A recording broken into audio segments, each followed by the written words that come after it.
Let's talk Conference USA. Conference tournament takes place March 8th through the 12th. The Ford Center in Frisco, Texas. 14-team tournament. North Texas, Western Kentucky, Middle Tennessee State, and UAB get a double bye into the quarter. 6 teams get a single bye. 2 round 1 games. FIU Marshall and UTSA Southern Miss. We won't even get into their futures. They'd have to win 5 games in 5 days, and they're just not worth considering. Defending champ, North Texas. They were a 3 seed. Since this conference has changed a lot. Since post Memphis days, which is what it looks like, the closest that it's looked to what it is today. The lowest seeds to win, Marshall, a 4 seed in 2018. But this tournament, the bracket has weird 3 West and 4 West, but UAB a 4 seed in 2015 won. All right, let's get into the Can I say something about just the general setup of this league? It's played in a football stadium, and they have a divider in the middle, and they have 2 courts. So it's like this weird shooting background. Unders have been really strong in the past. So because of this weird background, because there's 2 games going on at once, I would keep an eye on unders. If you're on the fence, an under is probably a good play here. Yeah, it's really interesting in that markets across the board in all sports, and college basketball is included in that, are getting more efficient. But you just have these these certain arenas that the market just doesn't go low enough on some of these totals. We saw it with the Valley again. I mean, in 10 years, what are the Valley totals going to be? 105?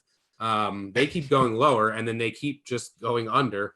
I just don't think that is conducive to shooting that stadium. But you're right. The Conference USA unders have been loot. I'm assuming if you're an early bettor, low limits, I'm assuming most of these totals are going to get steamed down from open. Yep. All right, let's getting into the odds. UAB's the favorite, not North Texas, who's the 1 seed. UAB's plus 170, pretty close. North Texas plus 185. UAB won at North Texas, but they lost by 1 at home. North Texas. But I'm curious. Let me go through these odds first, and we'll get into some of these teams. LaTech plus 850. Western Kentucky plus 950. Middle Tennessee, the covering machines, 10-1. FAU 18-1. UTEP 35-1. Charlotte 40-1. ODU 65-1. So North Texas is up top. They have Western Kentucky, LaTech. Let's start up top. I mean, North Texas, just an incredible defense. They just grind games to a halt. Very well coached, but they're going to be in close games. They tend to just find ways to win all these close games. But it's not like once they play some of these good teams, they're going to have a shot. Louisiana Tech would be. Look, I've backed them a couple times and have not had success against these top teams. They're 0-4 against UAB and North Texas. LaTech at plus 850. They have to play on the second round, which means they'd have to win 4 games in 4 days, which isn't ideal. They'd have to beat, winner of FIU Marshall, as they should, then Western Kentucky, then presumably North Texas. Lofton's a stud. This team, there's just something that's missing. I don't quite know what it is with LaTech, but can they put it together here? And is there any value in the top half there, or is it just North Texas is going to strangle everybody? I think there's some value with them or Western Kentucky. I think both of those teams, Western Kentucky has trended way up. They started 2-6 and are now 11-7 and getting one of the double buys. That is pretty impressive for a team that started floundering like they did. They've got a 7'6" shot blocker. There's some weird idiosyncrasies about preparing to play for that team or to play against that team that I think are tricky in a 1-game turnaround. So I think, if you have a preference between Louisiana Tech or Western Kentucky, either one of those is worth playing. And I saw a 16-1 out there in Western Kentucky that I thought was definitely worth a look because they're already in the quarterfinals. They've beaten Louisiana Tech. They were right there with North Texas. So I think that might be worth a look. North Texas isn't so categorically above these other teams because of the style they play that they're going to consistently blow them out. So they're not a huge favorite I like backing. Yeah, well, Western Kentucky, but they lost by 1 at Louisiana Tech.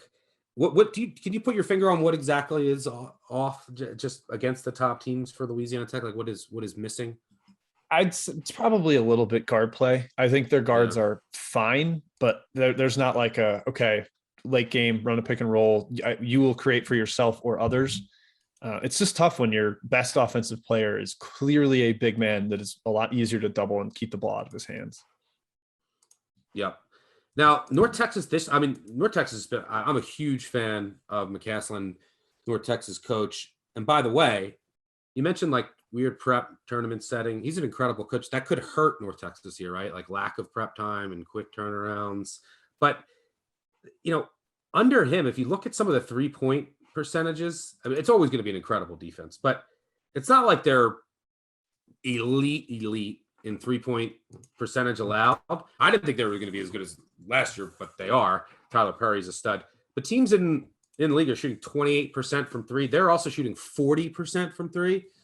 Is that sustainable? Or is there potential regression coming for North Texas? Maybe a little bit. I think the one thing they do is a lot of those attempts are late in the shot clock forces because of how they elongate the shot clock. They give up the longest average possession length in the conference. I think that's reflective of how many times teams are against the shot clock and they just kind of got to throw something up. But yeah, the North Texas offensive 3-point percentage is a little surprising to me. I think they have some good shooters. I love Tyler Perry, but the rest of the roster is just solid to me. Not really a 40% high volume type of team. So maybe a little bit of regression both ways, but not too severe. Yeah. Yeah. North Texas. And by the way, they take away the three. You just, they're the fifth in the nation in 3-point rate. All right. Let's move down to the bottom half of the bracket, which Middle Tennessee is the 1 seed, one of the most pleasant surprises in the country. The 2 seed is UAB, who's just a wagon. I love Jordan Jelly Walker. They won at North Texas, lost by 1 at home. Like I said, one of the things with UAB, maybe you can help me crack the code, because I love this team. I think they'd be dangerous if they get into the tournament. Couple head scratching, loss, losing at Marshall, losing at Rice, losing at ODU. Just didn't expect that from them, those 3 losses. But this team has a ton of potential. There's a reason that they're favored. Deserved favored? What do you think? Yeah, probably. They also, I think, set up really well for a tournament because they have so much depth that they can really kind of go too deep at every spot. I don't think they're going to be deterred by playing 3 games in 3 days. And they also will press. They will take advantage of that depth. It's not just like, hey, we've got 10 guys that could play. It's we will hurl them at you in waves, take out your legs, and they're a good second half team because of that. The pressure just kind of takes its toll over time. So I definitely buy them as a viable candidate here. They have a ton of transfer talent. Like you look at the pedigree of the guys on the roster and where they came from.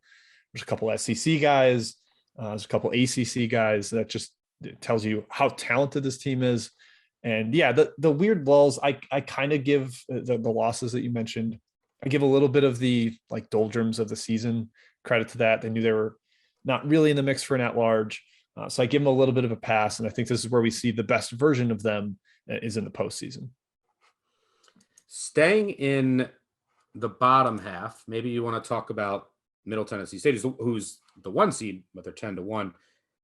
I think that a lot of people might potentially be intrigued by UTEP. 35-1. Boom, the enemy. You got Kennedy back. They just beat North Texas to close out the year.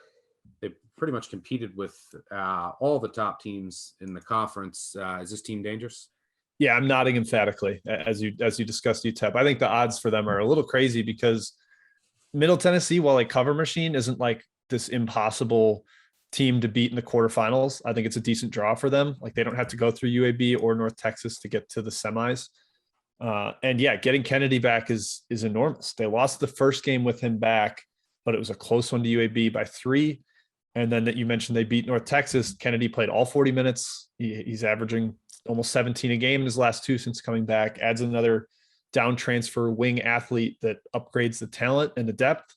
I think they are definitely a live dog in this field. And Joe Golding has won postseason games before like that. That is a coach who's proven that he can win this kind of single elimination tournament, knocked off Texas last year with inferior talent at Abilene Christian. So I like the coach combo with the roster and the draw. UTEP, I think, is a really good bet. Yeah, they lost by 3 at home to UAB. They beat North Texas. They won at LaTech. So they can play with anyone. no concerns with. I mean, they lost by in their one meeting with Middle Tennessee State. They lost by 20.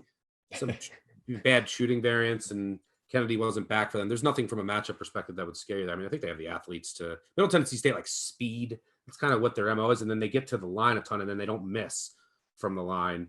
But I don't see anything from a matchup perspective that would scare me away from UTEP. Right? You agree? Yeah, agreed. And we don't know for sure what the deal is with Josh Jefferson, Middle Tennessee. He missed their last 2 games of the year. They lost both. He is mega important to them. Like the speed and the downhill play that you mentioned, like he's the facilitator, the straw that stirs the drink.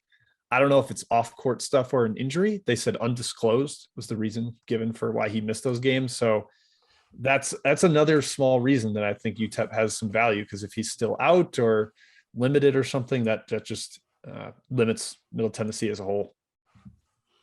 Now, I don't think this is going to be the line, but if you're looking at this, if you just came in blind, you didn't know anything about college wrestling, you're just looking at my screen right now, you would say, oh, look, Ken Palm has the UTEP Old Dominion game is like a toss-up, and Old Dominion is like 70-1 and UTEP is 35-1.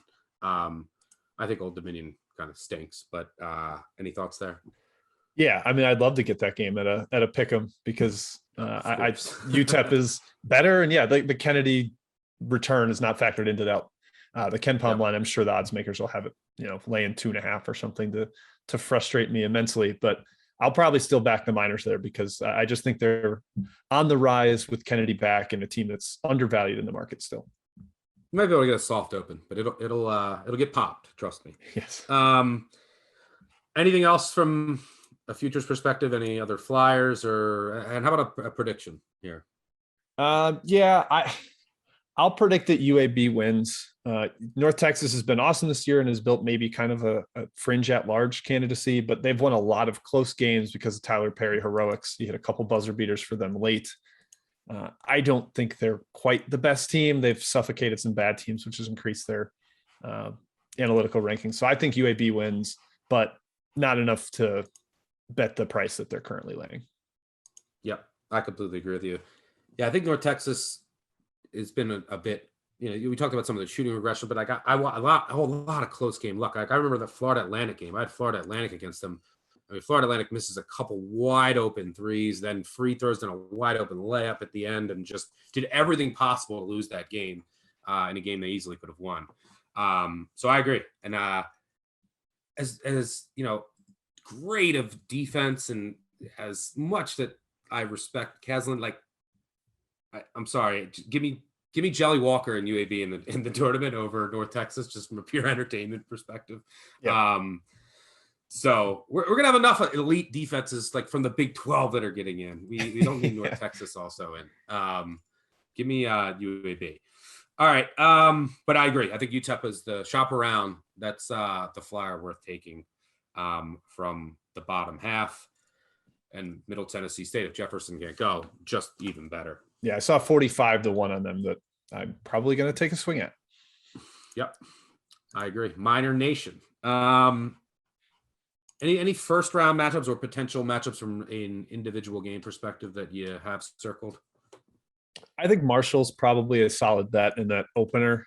I just think FIU is the last year. Look at how badly they quit down the stretch, and I kind of feel like they've done a little bit the same this year.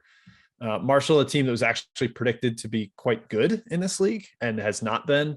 And I usually kind of like to trend back a little bit to preseason expectations, so where a team feels like this is a reset. We can kind of earn some redemption for our underperformance. And Marshall is good enough to do that. There's also a chance this might be Dan D'Antoni's last coaching hurrah. Maybe there's a win one for Dan kind of vibe going around that team. What happened with them this year? Man, I wish I knew. I think they were always one guard short. They just kind of lack any depth or creation at the point guard spot. When Jared West left to go to Louisville, that really hurt them, but they're more talented than what they've shown, especially with Tavion Kinsey in the lineup. So yeah, I can't fully explain it, but it's one, it maybe made them a buy low candidate here.